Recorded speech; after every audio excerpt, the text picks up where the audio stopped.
The genesis of, sorry, that same thing popped up on my screen. The genesis of this conversation was Mimi invited me to contribute to the open and emergency kind of round one.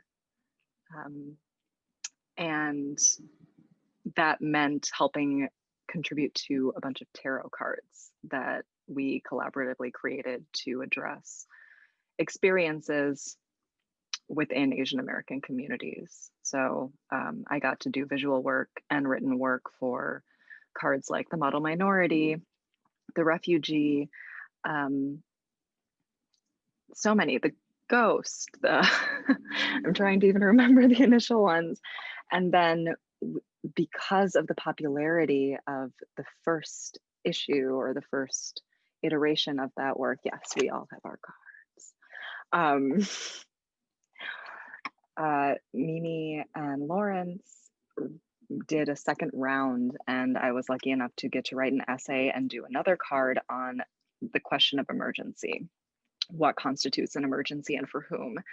And my essay was effectively about how the notion of federal states of emergency are weaponized against structurally marginalized and harmed communities, right? So after a disaster, a state of emergency is issued, and my work is in Southeast Louisiana. So I work with folks who have lived through Katrina, who have lived through this current hurricane season, who have lived through so many different kinds of emergencies.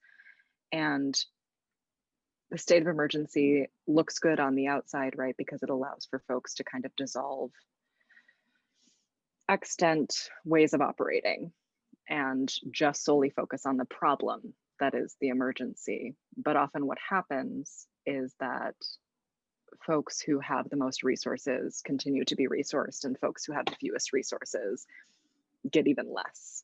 And the impetus for writing that was 45's declaration of emergency to construct a border wall between the United States and Mexico. Another big emergency that affected my life personally, and many of ours, I imagine here, was 9/11, and how that state of emergency produced the US military engagement that is ongoing in Iraq, Afghanistan, and other places, led to the Muslim ban and so many other kinds of violence. So that's kind of the why we're here and talking about emergency, but the function of this conversation, and I hope it does become one, is for us to think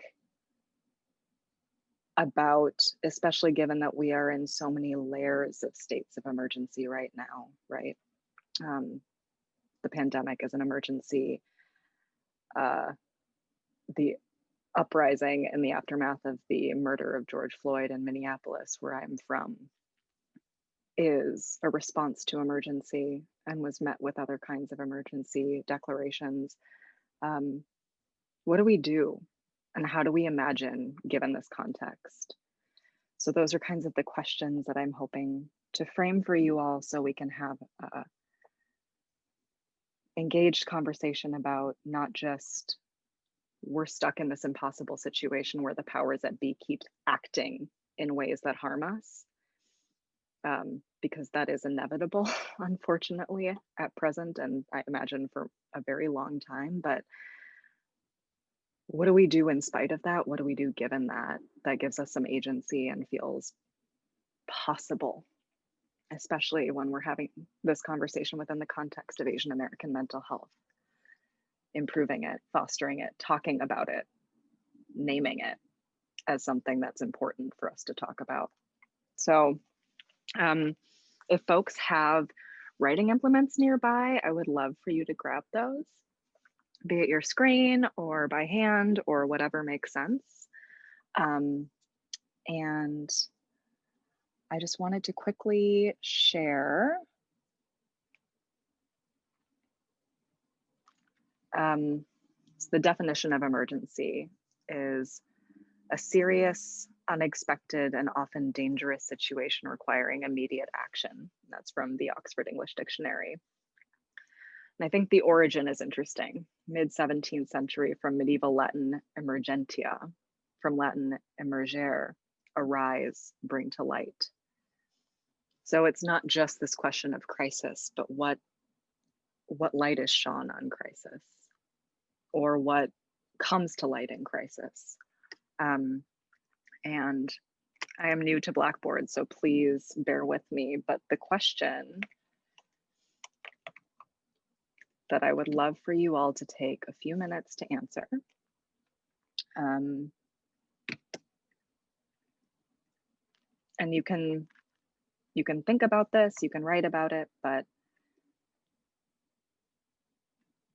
what is an emergency in your life that someone has told you isn't an emergency?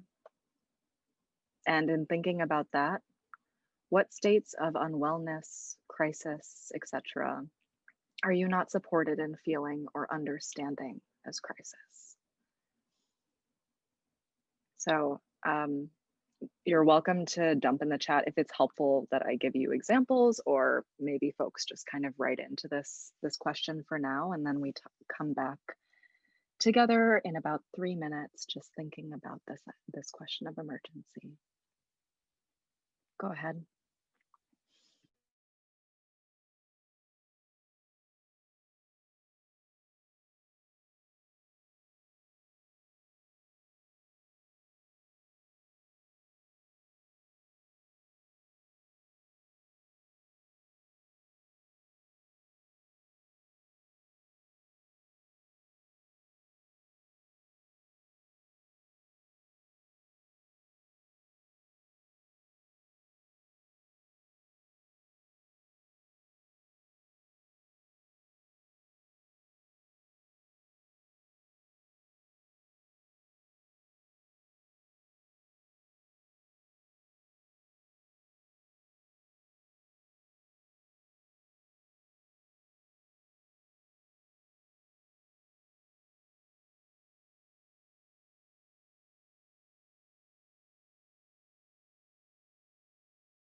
And feel free to finish up what you're writing and start putting anything in the chat. Thank you.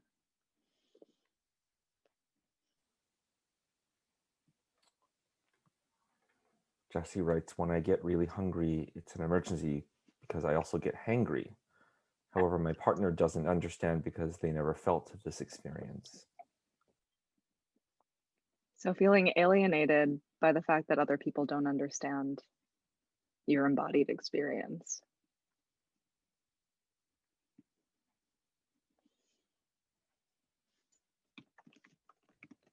This is Mimi talking.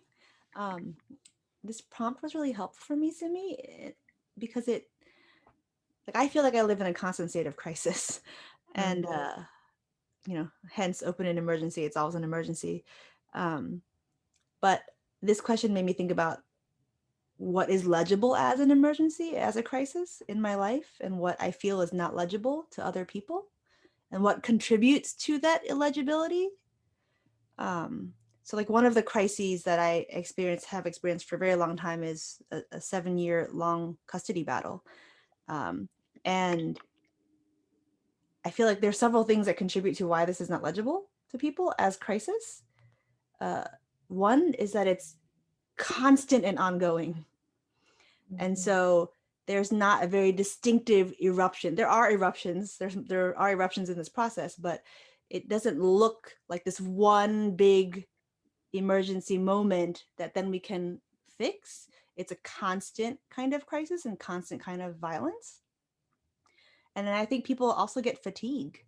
Like when they hear about, if I want to share about it, people have trouble listening or hearing it if it's like, it seems like it's the same story all the time. So like, how are they to read that as emergency and respond to care for that emergency? If we think emergencies are supposed to be an unexpected single eruption that we then can care for. So. Right. So what is the temporality of emergency, and what does care work or sociality look like, given that emergency is never just one thing, just one moment? Thank you, Mimi. Another writes, my personal crises are often not fully acknowledged because I do not share enough information for others to understand. And that's hard, right? Because what does it mean to bear the burden of being the person to explain the edges of something that you're going through as crisis? Another writes, when I have a panic attack and I'm told to, quote, just relax, unquote. So more of this lack of external validation or understanding. Right? Someone wrote to me privately and I got consent to read. When I collapsed in 2012, I was planning to kill myself. On the other end of the phone, my mom was mad at me, just can't be happy or satisfied. When I was bullied at school, the whole family was confused about what I did wrong.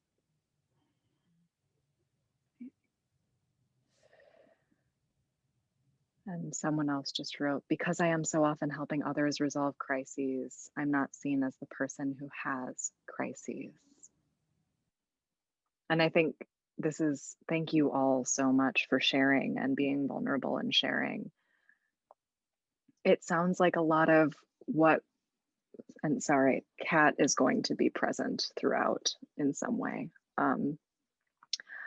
It sounds like a lot of what we're talking about is illegibility, right? Not feeling seen, understood, held when things feel the most impossible. And what it looks like to not have the right tools, right? And there's always this question of what it means to do something well in moments of harm, but not having the right tools to tell people, this is what I need, or this is exactly how I'm feeling, or this is the right way through. And yeah. Or feeling shame. Thank you, Mimi. When every day, I also received another private message, when every day feels flat, but it doesn't feel like a crisis because I know what's expected of me. Right? So the everyday looking comfortable outwardly because we receive these constant messages that we're not supposed to be in crisis. We're not allowed to be in crisis. And oftentimes that's cultural messaging from our families, from our loved ones, from the structures that bind, that we are not meant to be unwell. And that's a big part of why Mimi created this project, right? Is to say, we are all unwell. So what is not a way through, but a way to build community, to collaborate, to produce structures that refuse the assumption that we're supposed to be well look like? What does it look like to build community support? I'll say that and I'm really lucky actually in this moment to have a few collaborators from this project here, but over the past few months, I'm from Minneapolis and have been doing a lot of work with folks whom I care about very much to facilitate mutual aid in the Twin Cities. And, you know, for us, mutual aid means doing community support in moments of crisis and moments of wellness or lack of crisis, where folks are getting what they need based on their named needs, not based on what somebody else assumes they need, not based on some value judgment, but people actively taking what they have and making it accessible to others and doing it in a way that removes shame, removes sort of these social outward boundaries to accessing the care that we all deserve, right? And I think that that is one intervention that we can start thinking with maybe. I also know the holidays are coming up and obviously in a very modified form, but what does that look like in terms of dealing with these emergencies that you all have named so kindly and generously when they go unacknowledged? Okay. How do we do that? And I'd love to think with you all about that. The cat laid on my notes. Just being really honest. So I would love for us, I think, Mimi, are you comfortable sharing the card? And just, this is a Zoom pet heavy house. Sure. Do you want me to screen share the emergency? Yeah, card? I'm gonna stop. Okay.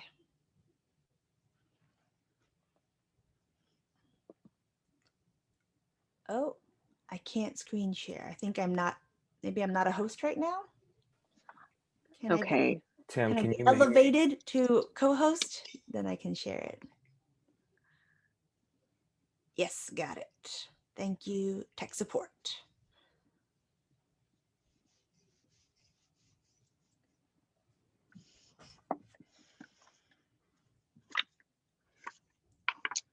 So I just thought that given that the structure of the event is around this work, it would be worth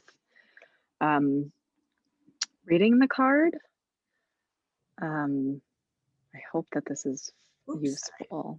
Hopeful, that's fine. All of these cards are absolutely beautiful, and I hope you all get access to them soon. This is a new card from the second edition of Open and Emergency, and it was illustrated by Maddie Huynh, who's a Vietnamese Australian artist who is everywhere right now and whose work is just undeniable. It's heartful and stunning. So I was really excited that he was illustrating a card I got to write. But I'm going to read my own. The Emergency is the 25th card of the Major Arcana. It is enormous. A city 85% underwater, planes flying into buildings, an executive order. But the nation's emergency is and is not yours. The Browning of America looks and sounds like a tornado siren. It travels as a warning.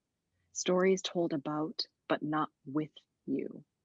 Stories that look and sound like you, are the same color and shape of you, but are not you. Terrorist, go back somewhere, infesting the Ivy League, not American. Your niqab, pajnab, girpan, are crises of their making. The emergency is a product and a carrier of xenophobia and settler white supremacy. But this card also reminds us that every emergency contains emergence. We always have the capacity to emerge from emergency. It will not be easy. The world you emerge into remains inhospitable. a nationalism that does not want you, that names its necropolitics relief efforts. And yet, you, grandchild, progeny, new ancestor, will emerge not in resilience, but in explicit resistance of the good death, how they kill us and say, oh, but look how good they were at dying. A refutation of the ways your family, your community, yourself have been folded into, evacuated from, silenced in this place that names itself melting pot. Beloved, you are alchemizing a world wholly outside of theirs. You are opening in emergency. I think that's the foundational call of what I'm hoping to do here, is for us to feel agentive when we're told, but your experience doesn't fit the criteria, but your crisis isn't big enough or good enough or legible enough. We deserve our crises, and we deserve full lives. And those things are not different. They're not materially different, right? Because like Mimi said, we live in crisis. But we also deserve full lives. Do folks have, Simran and Amanda, thank you. Do folks have responses to the card itself? I know the basic grammar of the card is wild, which is why I wanted to read it out loud. I know I did a lot there. But do folks have some reflections, given what we've been talking about how we feel in crisis, not heard or seen? And feel free to type or use your voice. You don't have to turn your video on or anything. But yeah, crisis of their making. And I think that's what a lot of you are speaking to, right? Is the fact of feeling bad or struggling doesn't actually feel like the crisis all the time. It's the external refusal of that crisis. It's the lack of witness or the lack of willingness for folks to acknowledge and value your experience. And so I guess, yeah, Eileen, I'm really captivated by the idea of crisis of their making. I mean, for me, in this context, there was the United States government and like colonialism writ large as a project that goes hand in hand with capitalism. But what other responses do folks have at this notion of like an external crisis? Or, because a lot of you articulated really beautifully. Did somebody unmute? Please go ahead. Can you hear me? Yeah. This is Mimi speaking. This makes me, just when you were saying, thinking more about the crisis of the United States making, the government's making, I just am thinking very quickly about like what counts as emergency right now during the pandemic.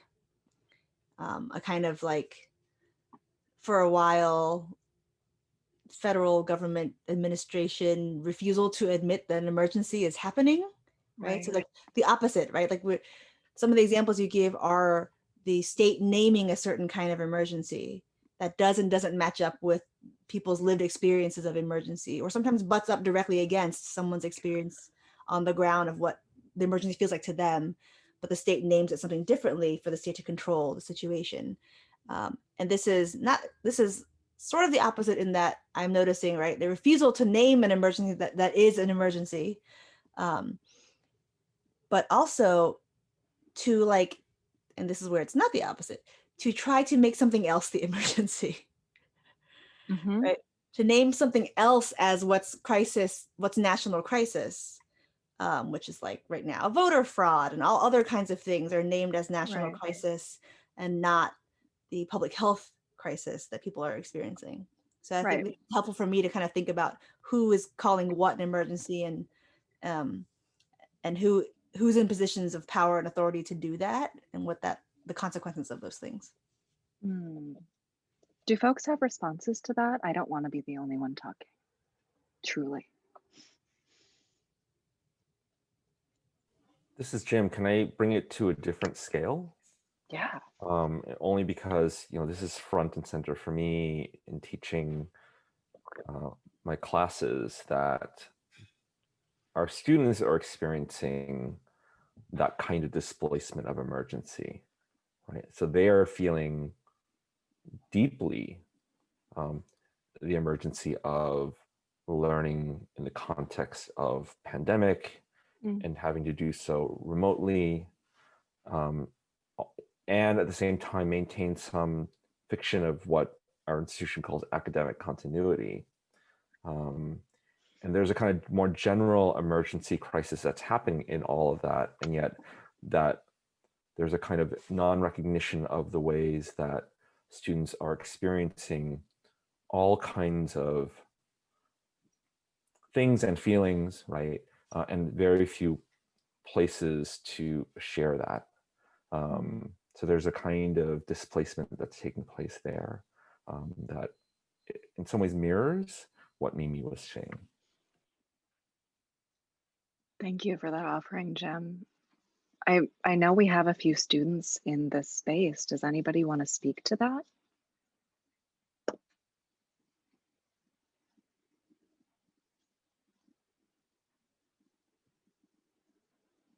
Because I want this to be y'all's space too. I'm not teaching this semester, so I have not experienced that except for hearing all of your stories, all of my beloved teacher friends' stories about just how dense and heavy and impossible this feels. And when the national context is we're not even in crisis, and then the institution that's supposed to be fostering you to some degree doubles down on that harm, that has to be really, really hard, in addition to being at home with families who might not be supportive and dealing with all of these other difficult things that are mediating your access to care. Someone quotes back at you, "In explicit resistance of the good death." Yes. Yeah. I think the necropolitics of the nation is something that I always think about too in these contexts, right? Like, to what Mimi was saying, who's made into the emergency, right?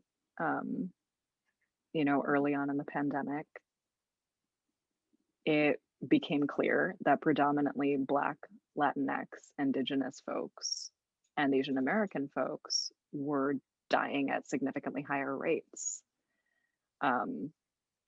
or getting infected at significantly higher rates, or having less access to healthcare. And then it seemed to be less emergent, right? After that news broke suddenly. So it's like, who is allowed to be sacrificed under emergency, and who is saved in emergency? And I think, the uprisings that continue to happen in response to harm specifically against Black community, but folks of color writ large, show us that there are paths toward refusing that death, right? Refusing that sort of assumption that some of us are sacrificable in the project of nation building or in the project of education. Thank you so much, both of you. Do other folks want to respond to any of that before we shift a little bit? I guess I'm just thinking about this idea of academic continuity in my in my role as a teaching assistant, and kind of trying to tell students that we are in an emergency and it's okay to let's just survive the quarter.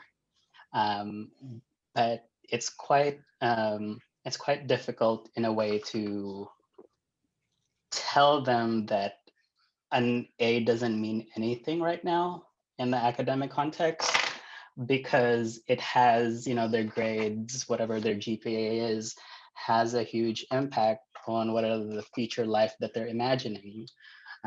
So I guess I just wanted to comment on that, because then the labor kind of falls on teaching staff to do that care work that this academic continuity is kind of saying, no, we can continue. We have online Zoom. That's what technology is for. Technology fixes this emergency. So yeah, it's just, I've been thinking a lot about how students have been kind of feeling in this type of, I guess, period.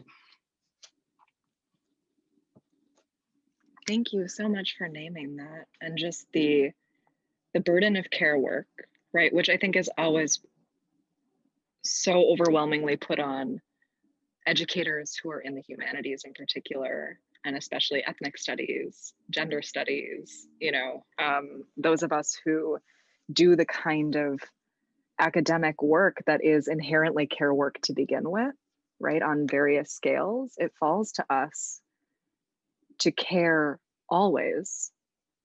And adding various kinds of crisis onto the needs of students has to be really overwhelming.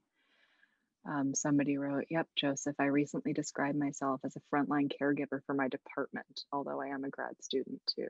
Absolutely. This is Mimi. I wanted to jump in to add to this conversation.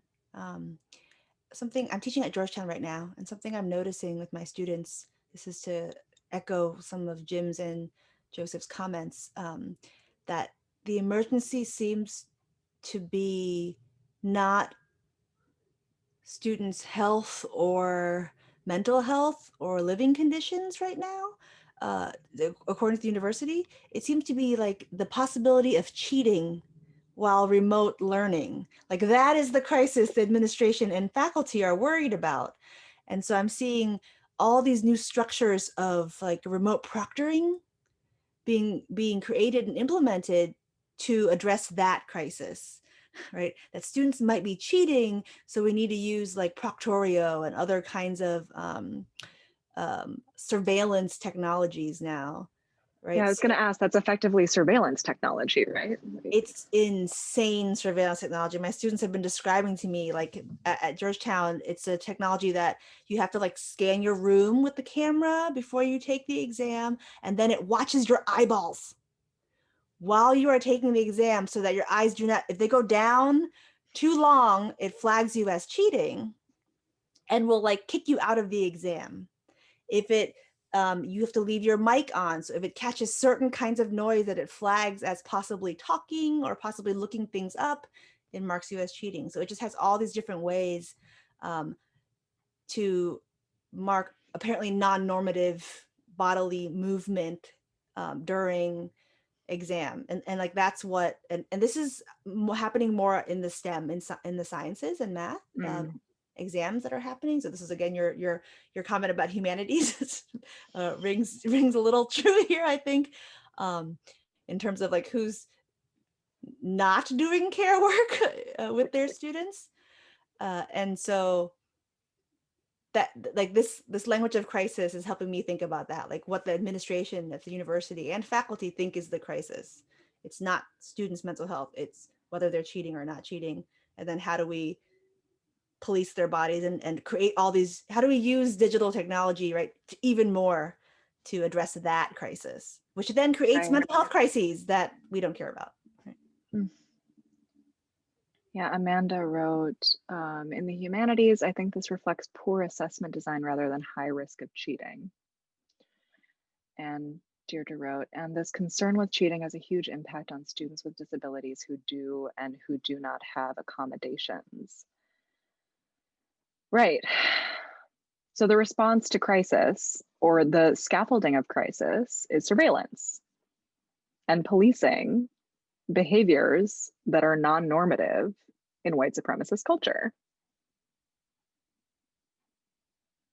which reifies what everybody was saying early on, that the external gaze is the thing that makes them feel not okay, or reinforces for folks that their experience is not viable or valuable or valid.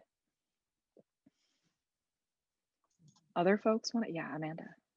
I just say I'm not a student, and just even hearing people describe, just you describing just now, students having to go through that experience, like I'm having anxiety thinking about that. Like I can feel my chest getting tight and my stomach tightening up, and I can't even imagine if I were in a teaching position at this time, believing that that's an effective way of teaching students to impose that kind of surveillance on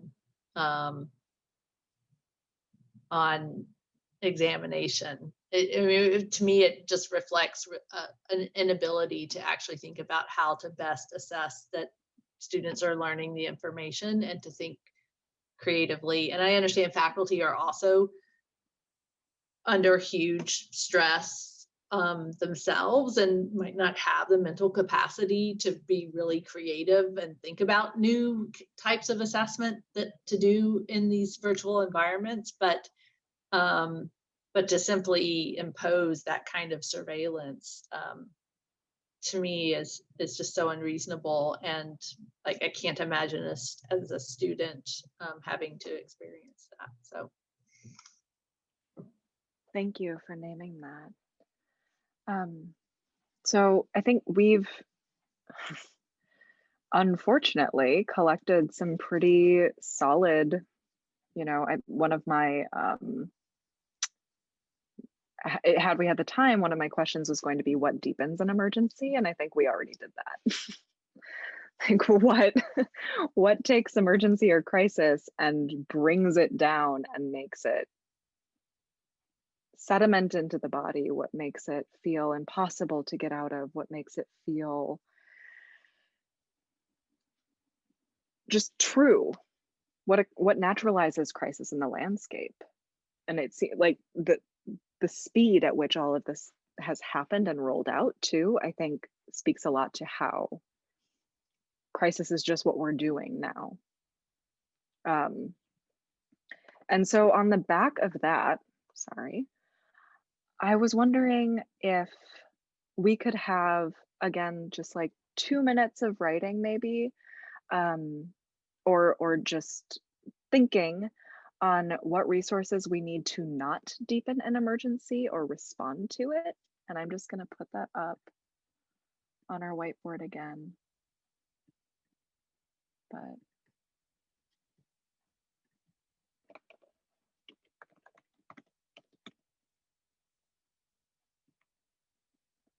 what resources do we need to not deepen an emergency or to refuse this sort of sedimentation or to respond to it?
While you all are thinking about that, I think,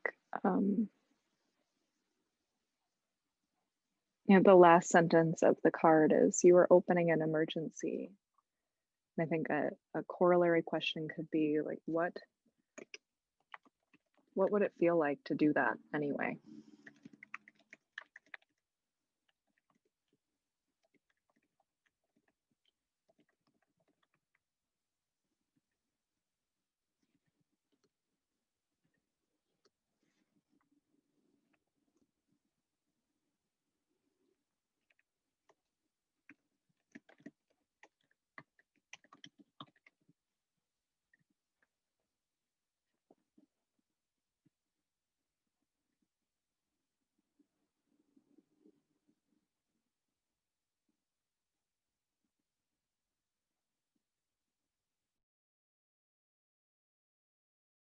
And folks are welcome to drop anything into the chat as they're writing too.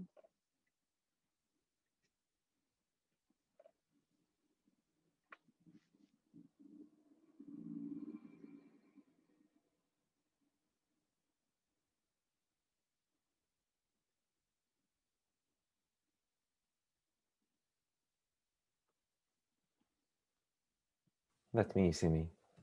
Yeah, so as you all are finishing up, I'm gonna read Jen's. At the very least, we need people in leadership to hear how people have been harmed and to name that harm. We need commitments to intentionally direct resources to reduce harm. And then we need to see what folks need next once the first layer of emergency has been lifted. I love that. So naming the problem, a commitment to actually doing something about the problem, and then long-term strategies for understanding that this problem doesn't just go away once you've named it. Because that seems to be the strategy at present in a lot of the context that we're talking about, right?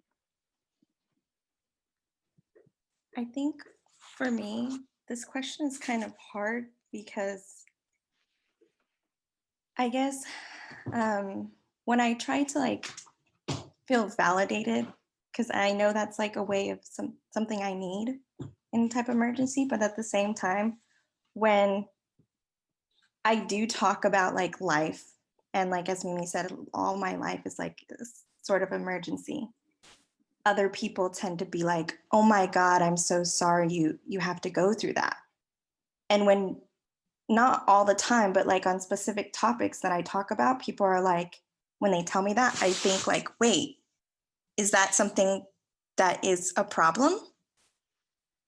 Mm-hmm. So I guess I'm kind of torn between this question as like, how do we do that and then not do that at the same time? Because like, it's a struggle.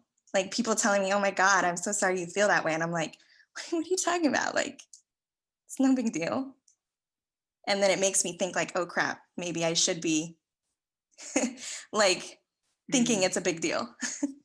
Yeah. That's really helpful. Thank you.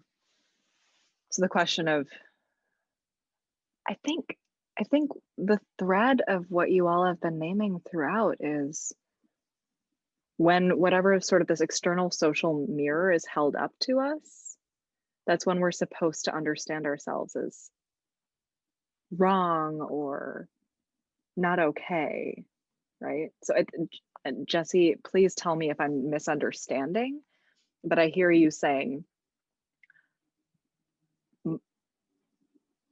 I don't feel like I'm alone in this, but people are reflecting to me that I am. Or that's not quite it. Yeah, that is to some degree. I guess I should give an example of like this interaction I had with one of my white friends. And I was just talking about how like things that I applied for, I didn't get. And on her perspective, she applied for them and tried really hard and she got it right away. And she didn't know that I had this instance happen to me. And she just like looked at me and was like, oh my God, I didn't know your life was so hard. And I was like, wait, what? Like, it's not though. And it just made me feel like, am I supposed to be like like ruminating on this and being like, wait a second, my life is hard. Or like, I don't know, it just, when she told me that, I was thinking like, obviously it was like a racial dynamic in my mind. Like she just doesn't understand that this is what I have to go through. Yeah. Right. So yeah, and Mimi wrote to you in particular, that kind of response can actually be invalidating, even as they think they're being validating, which is exactly what you're saying. Yeah. That folks saying, well, it's easy for me, is deeply problematic for so many reasons, right? And erases your labor. Erases so much, so quickly in one sentence. So what would it feel like for that to not be the response, I guess? Or yeah, like, I'm not sure. can we're not friends anymore, by the way. But that's great. I'm really happy for you. Too many of those instances have happened in our friendship, and I was like, yeah, I can't do it anymore. Reasonably. Yeah. Oof. But I think if like in that aspect, I think if someone else was to do that same instance to me again,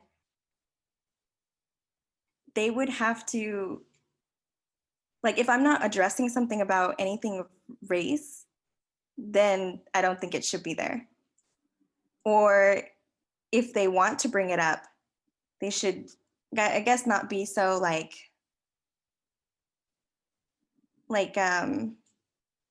they should say, this is my opinion, or about this, or they should present it in a different way of saying, instead of saying it like a cold hard fact, like, oh, I didn't know your life was hard. I'd be like, well, you know, these are just my thoughts. I'm sorry.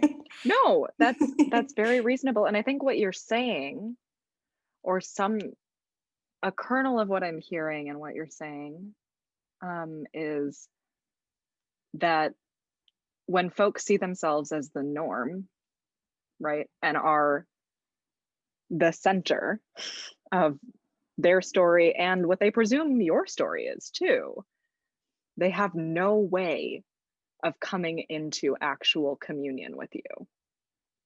Like that is a hard barrier, because they're going to assume that it is your failure for not functioning the way that they do, or not having the same access that they do, or not having the same privileges or difficulties, right? And I think that's like on the very interpersonal micro level, exactly what we're talking about is, oh, so I'm wrong for having an experience that doesn't meet the criteria of the norm, be it the institution surveilling students, right? And the ableism inherent in that, or this notion that, you know, COVID isn't a problem because it only affects elderly people, or like there are so many different ways that this is reflected back to us, right? Thank you for sharing. I'm really, really sorry, just to validate that experience, and yikes.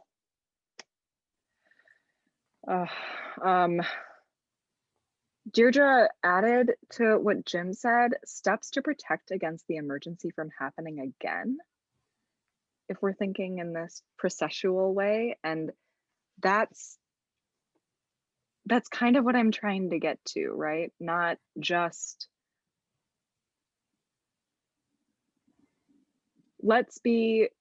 I'm not saying let's be okay because things are falling down from the sky, right? Like that's just an impossibility, but how do we move in spite of the crisis? And then what can we ask of institutions, but also what can we ask of each other to mitigate the next harm? And I think the each other part is really helpful. I'll share with you all one of the ways that I've been able to do this is I'm in some really lovely small group texts with friends where we just do check-ins. And a few mornings ago, I shared with some friends that they should probably drink water. You know, like it's, and that seems so small, but it also feels possible, right? And tangible. And yes, everybody. So what are I think the thing I would love to leave you all with is like, what are the tangible small things that we can build for ourselves that deny this external invalidating force?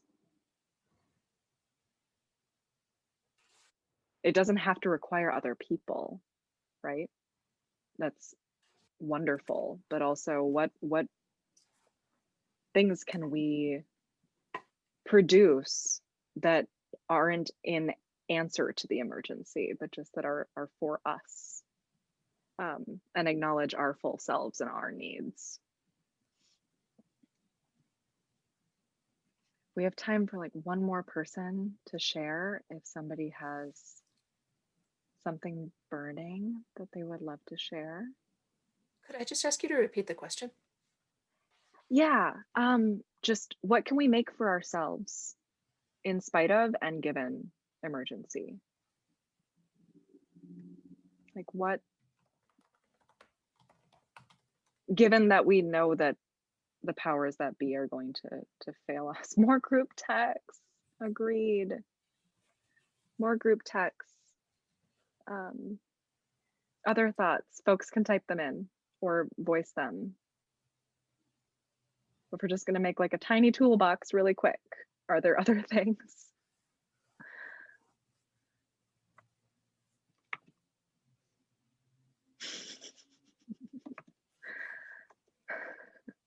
So not being friends with people who are, yes, doodling, not being friends with people who are harmful. Resting, boundaries. I bought a weighted blanket. I encourage everybody to buy a weighted blanket. It's a dream. Cats. Eileen loves their weighted blanket so much too. Yes, pets, water. Just like if we think at these micro levels, these things where we can create small acts of kindness for ourselves, permission to not work sometimes. Yes, thank you, Mimi. Or all the time. That's just an offering that I leave with you all. Making playlists, I love that.